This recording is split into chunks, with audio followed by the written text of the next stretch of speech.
Alright, so continuing with the skeletal system, we're now going to actually talk about the individual bones. We're going to split this between two different chapters, one focusing on the axial skeleton, which is all the bones that fall along the midline, and the appendicular skeleton will be a separate chapter where we talk about the bones we find in the limbs. So let's go ahead and get into the axial skeleton first. So within this chapter, we're going to try to accomplish the following. We're going to go into the functions of the skeletal system a little bit again and talk about the two major subdivisions of it. We're going to talk about the bones and bony structures of the skull, the suture lines, the cranial fossae, and the openings in the skull. We're going to talk about the vertebral column and the different regions of it and the components and curvatures. We'll also get into the thoracic cage, and then we'll talk a little bit about embryonic development of the axial skeleton. So let's go ahead and get into the first thing, which is the divisions of the skeletal system, where we're going to talk about the functions and then the difference between axial and appendicular.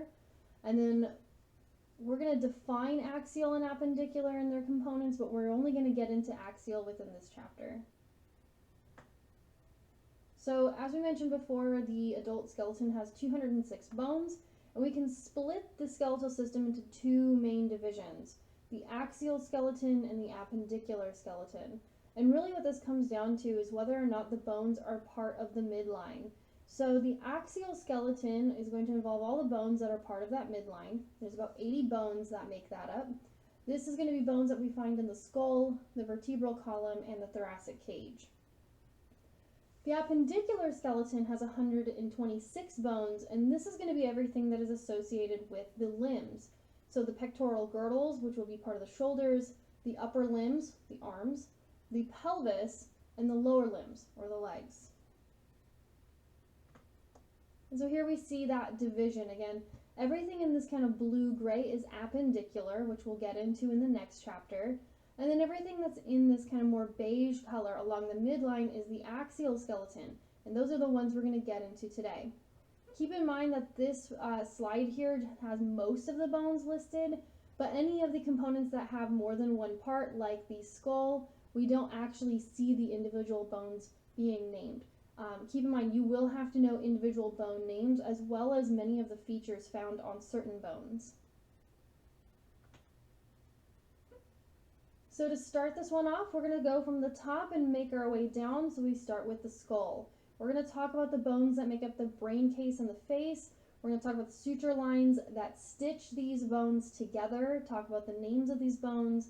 We'll also talk about the boundaries of the anterior, middle, and posterior cranial fossae. We'll get into the sinuses, and we'll also talk about the bones that make up the orbit, or where your eye would be, and different openings associated with the orbit. We'll also talk about the nasal septum and the nasal conchae, and talk about some of the bones that help assist forming that as well, and talk about some of the other bony openings we find in the skull. So the skull is sometimes called the cranium.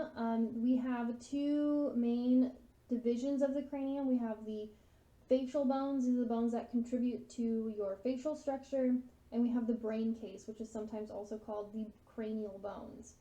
The whole point of the skull is to support the face, right? Give some sort of framework for the face to be built on, and as well as protect the brain. And so this is what we say when we say the divisions of the skull. The brain case, right, or the cranium is this rounded out dome, and then the facial bones are everything that are kind of just up in the front. If we take a peek at the skull from the front, here we have it nice and color-coded for us so we can find some of these features. I'm not going to talk about every single feature on these images that we're going to go through, but keep in mind if they're on these pictures that you may be asked about them. So for the sake of time, and so I'm simply not just reading them to you, just keep in mind that all of these could potentially be on something like an exam. I'll point out some though that at least you should definitely know. And point out some of the things that might help you remember certain components. So we start, I'm just going to talk about some of the bones first. We have the frontal bone. This is going to be the bone up here in pink that is forming the forehead as well as the top of the orbit. Moving down, we have the nasal bone that's right here in the middle, right below that. We have the maxilla shown in orange that the upper teeth are rooted into. Off to the side of that, we see some bones that are kind of going deeper into the skull, into the orbit, and forming behind the back of the orbit, right, where we have the lacrimal bone, the ethmoid bone. So the lacrimal is shown there in green, the ethmoid bone shown here in purple, the sphenoid bone shown in this yellowish beige color. Those are all helping form the orbit as well. And then we have the zygomatic bone, which is in this bluish color, forming the rest of the orbit and the cheekbone. Off to the sides, where we see at least just a piece of them, we see a piece of the temporal bone on each side. So you have two of those, and then same with the parietal bones. We have two parietal bones, one on each side, that we can see in that orange color. And then at the very bottom, right, the lower jaw here is going to be the mandible. This is the only major movable bone in the skull. Some of the things that I'll point out, mainly because the names give them away, so I want you to kind of be able to make that distinction or make that connection. We have the supraorbital foramen. Remember, a foramen is a hole. Supraorbital, super sounds like superior, so we think above. Orbital, orbit. So this is the hole that is found above the eye, above the orbit. We also have a infraorbital foramen. So infraorbital, infra we think below or lower, orbital below the orbit, foramen it's a hole. We also have the mental foramen, so again another hole found in that chin region. We have the alveolar processes, both for the maxilla and the mandible. These are these little bumps or extensions out where the teeth are, like roots are housed in.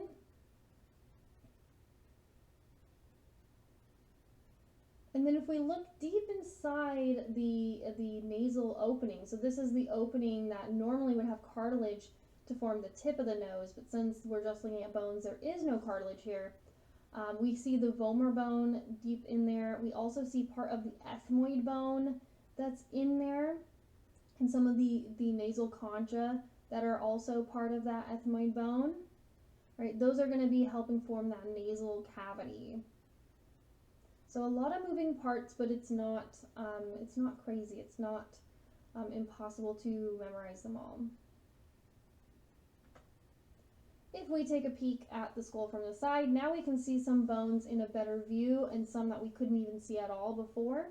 So now we can see that parietal bone in its full size. We can actually see we can see all of the temporal bone as well. And we can see how it links up with the zygomatic bone.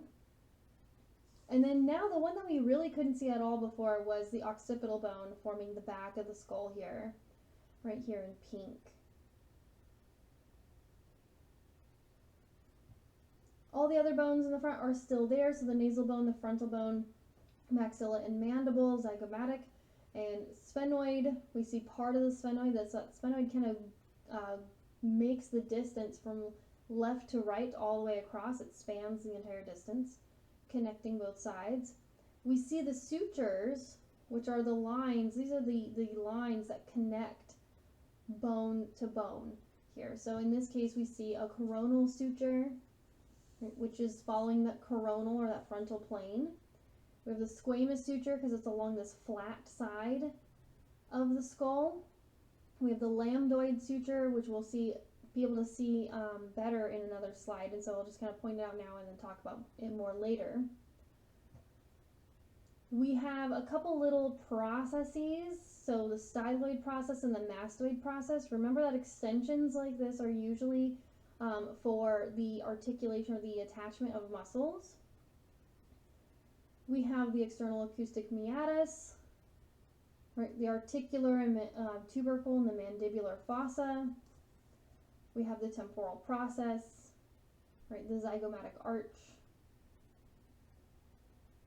So we'll get into a lot of these throughout the slides when we talk about the individual bones. Taking a look at the back, right now we can see the occipital bone completely. We can see the actual entire lambdoid suture, right, going in that kind of upside down V shape connecting the two parietal bones to the occipital bone.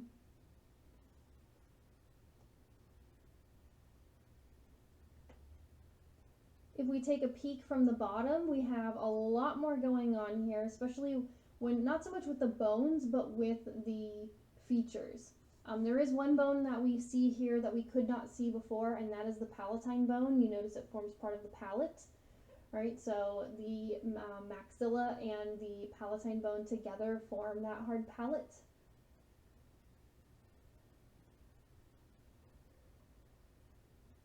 And if we're looking, we can see a lot of different holes. We have the foramen spinosum, the foramen lacerum, the jugular foramen. Right over on this side, if we're looking on the sphenoid bone, we see the foramen ovale. It's an oval shape, so that might help you with that. The mandibular fossa, that's going to be where the mandible can seat itself in. The stylomastoid foramen, we didn't see that before. The entrance of the carotid canal.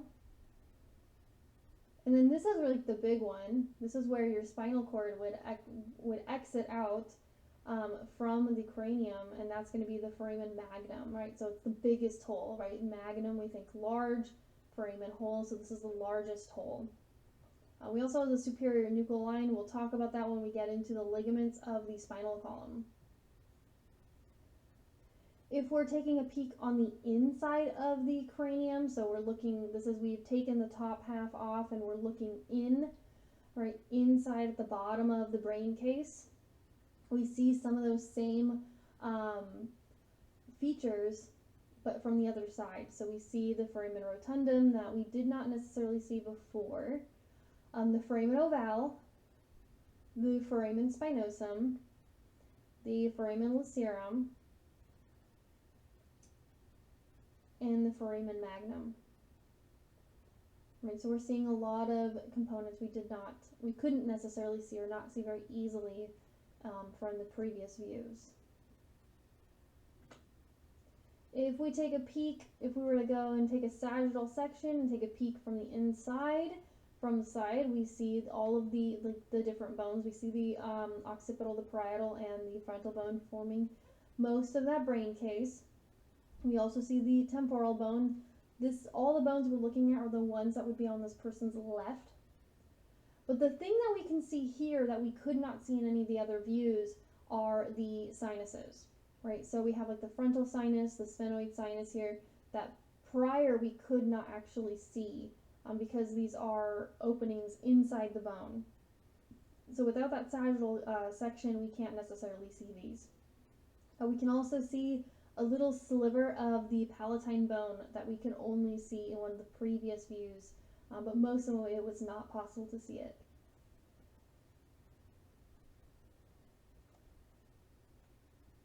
But do take some time to take a look at this one and be able to identify the bones in some of the features from this view. All right, so now let's go ahead and get into some of the bones. We're going to put a heavy focus on the bones, some of these bones. So keep in mind while you're studying, I could ask about any of the bones that we see in the pictures, but the ones that we're about to go over right now, you definitely are going to see them both in the lab and in the lecture exams. So you'll really want to take your time being able to tell all the features from these bones and know what these bones are, even when they're disarticulated, meaning when the bone is by itself.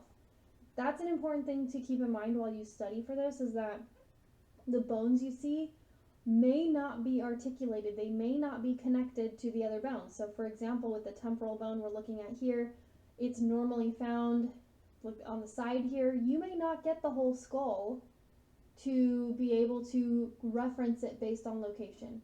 You may only get this bone by itself, and you'd have to identify it on its own disarticulated. So keep that in mind while you're studying, that you don't want to just get locations down because that's easy. You also need to be able to tell them based on the features that they have.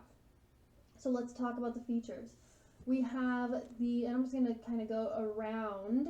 We have the squamous portion. This is a flat portion of the temporal bone. So if we're looking at where we're located on the skull, see that's kind of area that's kind of flattened out. The squamous portion is the area of the temporal bone that is flat. We have the zygomatic process. This is the extension of the temporal bone that is going to connect to the zygomatic bone. We have the articular tubercle. Remember tubercles, this is going to help us with the attachment of things, and in this case, articulation. So if we are looking at what could be there, right, with that temporal bone in that articular tubercle, we're looking at right around here. So it's just a little extension that's coming down right near where the mandible connects to the temporal bone. And that mandible is going to connect here at the mandibular fossa, right? So we have this little valley, this little shallow bowl that this little extension of the mandible can connect into. It can kind of lock and root into. We have the styloid process and the mastoid process. These two, again, remember they're extensions, so this is going to be great for the attachment of things like ligaments and tendons. We have the mastoid portion back here. And then we have the external acoustic meatus. This is going to be part of your ear canal. This is going to be the canal that connects your outer ear to the middle and the inner ear. Moving on to the sphenoid bone. The sphenoid bone we can look at from a couple angles. And keep in mind too, I know these pictures are a little bit difficult maybe to orient yourself to try to get a visual. It will be a lot easier if you look over these things and then also look over them while we're in the lab. Take the time to actually handle the disarticulated bones, especially ones like the temporal and the sphenoid and the ones we're going to go over in the rest of this, because it's a little easier to be able to understand the features if you're seeing them in person. So here is our sphenoid bone. This is if we're looking from the top down, so a superior view, right? So if we were looking, we cut away the top of the skull and we're looking down. We see the lesser and greater wing. So the lesser wing is right here. The greater wing is this bigger one. We see some of those different holes, the foramen rotundum, the foramen ovale, the foramen spinosum, right? So Ross, right? If you're trying to remember them. We see the body of the sphenoid. We see the superior orbital fissure. Remember, a fissure is an opening that's like a long slit. And then if we're looking at the posterior view, we're looking at it from the back. Now we can actually see the wings being separated from each other. So the lesser wing here and the greater wing here. This greater wing is going to be the part that you see from the exterior of the skull. The body of the sphenoid here. Here's our superior orbital fissure, that opening. And then the part we couldn't see before was the pterygoid plates. And so these two plates, these two kind of pieces extending down, we have the lateral and the medial, named for how close they are to the midline, right? So medial is the one closer to the middle. Lateral pterygoid plate is the one further out. Getting to the ethmoid bone. The ethmoid bone, this is going to be deeper into like your nasal cavity. This is going to have some of the components that help you form the actual nasal cavity. If we're looking at it this way, we have the top, the superior end, and the inferior end down here. We have the crista galli, the cribiform plate right here, and then we have all these air cells right on both sides. And that's something that's really unique. So this one is definitely a unique shaped bone compared to all the rest. We have the medial wall of the orbit, so it smooths out to form part of the orbit on the inside. And then we have this perpendicular plate, which will divide the nostrils, right? So we can divide into the two sides of the nose. And we have these what are called nasal concha. The superior and the middle nasal concha are the ones that are part of this. There is an inferior nasal concha as well, but the ethmoid bone is not responsible for creating that. But the whole point of these nasal concha is that when you breathe in, it kind of creates some circling or some movement of the air. So the air doesn't just go into your nose and straight down to your lungs, it gets turned and like a little bit of turbulence added to it. And the whole point of that is to allow more time for the air to warm and to moisten. So if we're looking at it from the side, so this is like part of that ethmoid bone. Here we see the back of the sphenoid bone or the sinus here. And we see the superior and the middle concha. There's, again, like I said, an inferior nasal concha that is not part of the ethmoid bone, right? But it is going to contribute the same function that the superior and middle nasal concha do. Looking from the top down, we can see the cranial fossae. These are going to be, again, shallow bowls, right? Shallow valleys. These are named for where we find them, so anterior, middle, and posterior, right? And if we're looking at it from the side where we see them, here is our anterior one, here's our middle, here is our posterior one in back, right? And so this is just helping cradle that brain. If we're looking at the sutures, we mentioned some of these, but I'm going to mention them again. We have the coronal suture. If you notice, it follows along the coronal plane. If you were to take like a coronal cut or a frontal cut, we have the squamous suture, which is along the flat part. Remember, squamous, we think flat. And then in the back here, we have the lambdoid suture, which we can see really well here in that upside down V shape. And then where these are coming together, we have the pterion.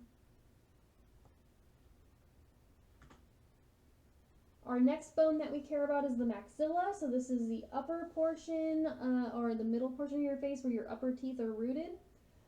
The maxilla will contribute to the orbit, so we see the floor of the orbit. We see the portion that will articulate up with the frontal bone, the infraorbital foramen, the zygomatic process, which is kind of cut away here, and then the alveolar process. Remember that it's a little piece of bone that sticks out. In this case, it's sticking out so we can accommodate the teeth roots. As we move down, we get to the mandible. And again, like I mentioned earlier, I'm not sure if you caught it or not, but if you didn't, here you go. The mandible is the only freely movable joint that we have in the skull. So it's the only bone that can freely move in the skull. So let's go ahead and talk about some of the components. I'm gonna start over here with the mandibular condyle. The mandibular condyle is the extension. It's again rounded out. That's why we call it a condyle. It's going to root in so that this is going to be kind of where we form that hinge for us to move our jaw. The mandibular notch is where we come down from that. We have the condylar process, so just a little extension on that condyle. The coronoid process was going to be this front part here. The lingula, the mandibular foramen, so we have a hole. We have the mylohyoid line, the alveolar processes, just like we saw with the maxilla, the mental protuberance, this is the little extension of bone if we're looking here. So it's a little bit of that where your chin kind of juts out a little bit. And then the mental foramen, the hole that's in the chin region. This whole bottom part is the body of the mandible. Where we start to angle upward is the angle of the mandible, and then this part that's extending upward is called the ramus of the mandible. If there's some pieces that I care about the most here, it would be the foramen or the foramina, the alveolar process, the mental protuberance, the ramus angle and body of the mandible, and then the mandibular condyle and notch.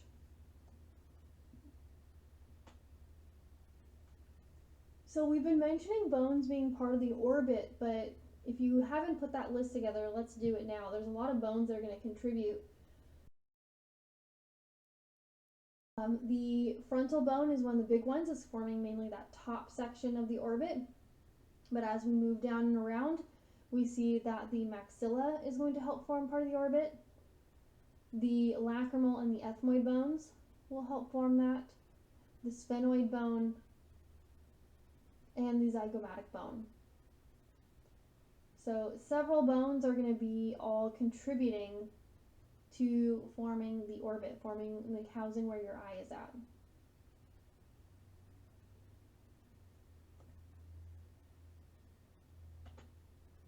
If we look at the septum, So nasal septum, again, this is the perpendicular plate of the ethmoid bone. So remember that piece, that long piece that came down when we looked at it from a superior view?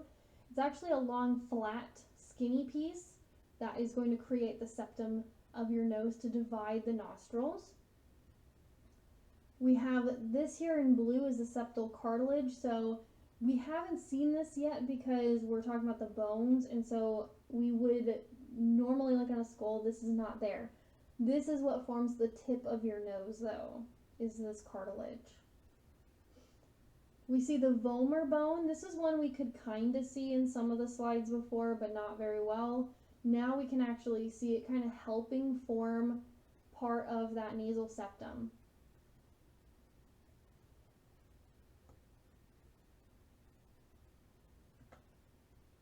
Here are some of the sinuses. Again, we pointed some of these out in the slides when we could see the openings in the bones, but this is where they would be located on the face. We have the frontal sinus up here. We have the sphenoid sinus, the ethmoid air cells, and the maxillary sinus down in here. Again, remember, these are those openings inside of the bones. If we look at from the side, we see that most of these are kind of in the face except for the sphenoid sinus, which is further back.